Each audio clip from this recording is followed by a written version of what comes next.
Hey guys, welcome. This is Brad Krantz. Thanks so much for joining me here today on my Monday morning leadership. Today, I'm going to briefly examine the question you can see behind you. What are your aspirations? And I want to give some background on this because a lot of times I get inspiration for doing my videos from reading I do, which is good. I think one of the great reasons to read is you broaden your horizons, you get a lot of different input. But I'm reading a booklet on interviews by Michael Saylor. He's achieved, renowned, some recent notoriety as the CEO of MicroStrategy. They bought initially $425 million in Bitcoin last year and have increased their treasury up to $5 billion. But I'm not going to talk about that here today. But part of the background on this book is just getting some of his history, his background, how he started his company, his thought process, how he thinks, which I think is incredibly valuable to find someone who's successful, who's really well-spoken, well-educated, and they really understand what's happening in the business arena, is willing to take new risks and things like that. So one of the things he talks about in this book that got me motivated, and it was kind of a question somebody asked on social media last week. It was basically, he says, the question is, why do you start a company? You could say, what's the purpose of business? And I agree with what he says here. That some people start a company to make money. It was very clear to me early on that if you start a company to make money, you're going to have a short time horizon and you're not going to last because every company has its ups and downs. And I have to agree with that 100%. If you start a company and your company's focused on just making money, you're going to die on that one too. But he leads into the next question, which really got me thinking. I thought this is a great question. So the real question is, what are your aspirations? And that's what I want to talk about here today, guys, because I think it's a great question. One, right? It's not something that we typically, if you meet somebody or you have somebody over, you don't say, hey, how you doing? Hey, what are your aspirations? But I think it's a great question. It's a thought-provoking question. So with this video, I really hope to help provoke your thinking about this and considering what are your aspirations? What are we talking about here? I'm not going to give definitive answers, but just really to kind of touch base on it, an overview. But again, ask the question, I'll wrap up. What are your aspirations? So we know if I give a definition, aspirations are really a strong desire to achieve something. Okay. And I'll give you some examples of aspirations. I put out some messages on Messenger today. I got some responses back. One of my good friends and business partners says, is asking, does he have enough passive income to support his family and spend his time writing? He needs about $20,000 a month. I think that's great. So financial security, financial independence. Somebody else said, this might be a little bit more challenging, is I want to become iconic and known all around the globe by the set of skills I possess. So he's got some work to do that. And then someone else said, one of my good friends, is to help people find their purpose in life and lead them to grow. And I think that's really noble. That's a great aspiration. Somebody else said lofty aspirations is to create 1,000 millionaires. That way I'll be a billionaire inevitably. That's a lofty aspiration. And I would say somebody else said uplifting me more. They just need to be uplifting. They're in a situation in another country where that's a big deal. And mine, I think if I had to be honest, I would say in short is to build and grow my investment portfolio to provide for us until I'm no longer breathing, but also to leave money left over for my two daughters so that they have a legacy to give them more of a head start on things. So that's kind of where my aspiration is. So I hope that helps. But, there's many different types of aspirations, right? You could have career, social, and personal. I'm just going to give a few examples of career aspirations because we're probably more familiar with those. But, you could be you're in a job, you want to get into management, you want to have success as a manager.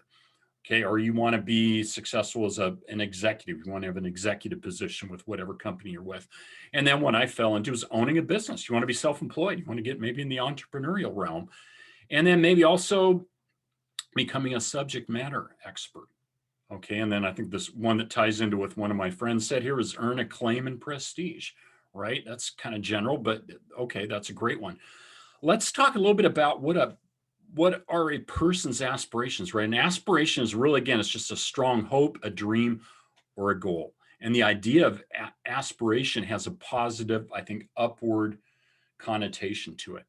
Okay. And we aspire to become something that we perceive as better than what we are, where we currently are, don't we? Right? That's what we aspire to be. Something. You aspire to be an actor. You aspire to be a ball player. You aspire to be a business person, whatever it might be. We aspire to things. Hopefully you do. And hopefully you think about this. What are your aspirations? Because I think that question just got me, by Michael Saylor, got me thinking. I mean, what a deep, it tells me, one, his thought process, he's been CEO of MicroStrategy for 20 plus years now, one of the longest tenured CEOs in the tech industry. But it's obvious he's gone beyond just making money, but getting down to what his aspirations are. And I think that's phenomenal. I can tell why the guy's successful. He has been successful. He continues to be successful as a thought leader, a business leader, because he's got strong aspirations. So, question, let's talk about this real quick. How do you get aspirations? Okay, you might be asking that. Well, let's go back to our definition here that I talked about. And that definition, again, is that aspiration is a strong desire to achieve something, right? And so to do that, you're going to have goals, right? You're going to have clear goals. And better yet, you're going to need to write those goals down. I can't tell you how many times when I ask someone if they have goals and they say, yeah, and have you written them down? They say, yes, I know they haven't because they don't share them with me. But you're fooling yourself if you don't, one, have any goals. You can aspire really, then an aspiration is just gonna be like a dream that's really a wish. You're really not doing anything toward make it happen. So you got to have goals. You got to have clear goals. You got to write them down. I've got written goals.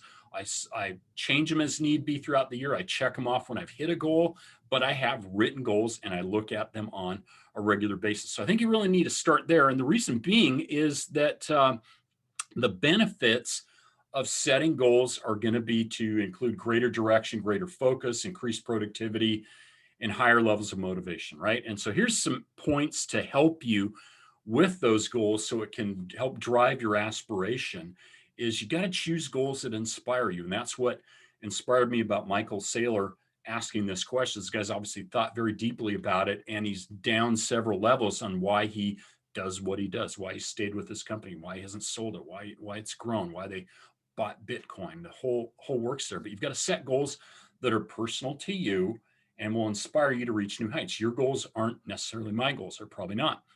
So you got to set goals that will inspire you to reach new heights, but also you've got to be proactive. And being proactive means really taking responsibility for your life rather than just watching how things happen, guys. I know two things about this is as a leader, and I've talked about this before, leaders take responsibility, right? We don't pass the buck. We don't cast blame. We take responsibility for what we can be responsible for. But too many people out there take what I call settle for life. They just watch how things happen. They have no goals. They have no aspirations. And I'd say they don't have any big aspirations. And either or they don't have goals written down that help them focus those aspirations. So you have to be proactive. And also, you've got to get away from negativity, guys. It's out there. Stay away from negative people. I don't get in on too many political and social comments on social media. I have my views, but I stay away from. There tends to be too many people that are just sharing negativity. It doesn't really help. I'm about a big believer in being part of the solution, not just part of the problem. If you're just sharing negativity and you don't have any solution to change it or improve it, or deal with it, then you're just being negative. Stay away from negative stuff on TV, guys. And social media can be a big waste, but you got to set your mind up for success. You have to watch the negativity in your life. And then you've got to be balanced, right? I really believe in being balanced in life. Again, business isn't all about making money, but your life should not be all about your business. I believe it should be balanced, financially, relationally, spiritually, maybe educationally, and then also maybe from a health standpoint. So have a balanced life, guys. Life's too short to just go all in on one thing and neglect everything else in your life. And too many people do that. So you got to be balanced. Then you got to break it down, right? If you got goals, you got to break down what do you need to do each day, each week, each month to move you toward your goal.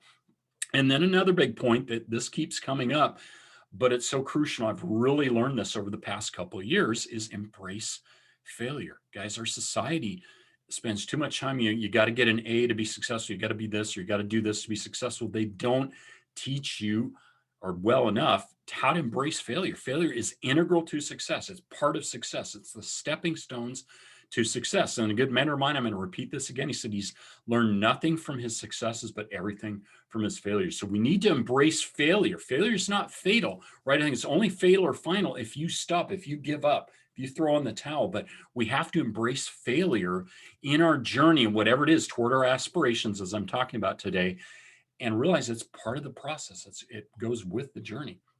And then tell everyone. I think this is important because it you announce your goals, announce your aspirations. So you've told people, so that's going to be a motivation to achieve. If I tell somebody I'm going to do something, or I tell enough people and then I don't, that's going to reflect badly on me and my character, and they're going to kind of think I'm a little bit about the boy who cried wolf. So tell people about it. Tell your mentor, tell your closest business associates or friends what your goals are. And then 8, the last one here is get help, guys. I did a post earlier this week, and it's so key too, is nobody, I believe, has truly been successful or is successful does it on their own. There's no such thing as a self-made successful person or self-made multimillionaire, self-made billionaire.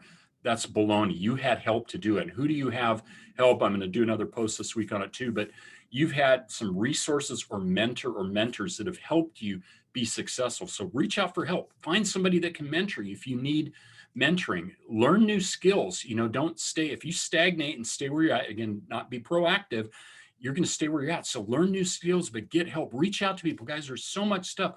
Hopefully my video can help you in some small way.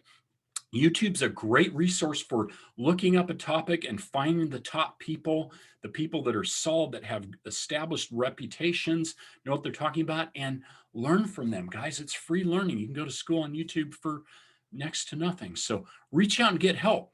And lastly, with this, again, I want you to ask this question. Think about it. What is your biggest dream or aspiration? And would you do me a favor? Please reach out. Let me know if you feel comfortable doing that. I'd love to know, what's your biggest dream or aspiration. Tell me what it is. Maybe tell me how you're going to get there. Look at some of these points I've made and how does it relate to that. I'd love to hear back from you. Please feel free to reach out with your comments, your insights on this, because I think this is what it's all about, is sharing and hopefully getting back from people, reaching people, and having people engaged. So thanks so much for joining me today, guys, on Monday Morning Leadership and what are your aspirations. Bye-bye.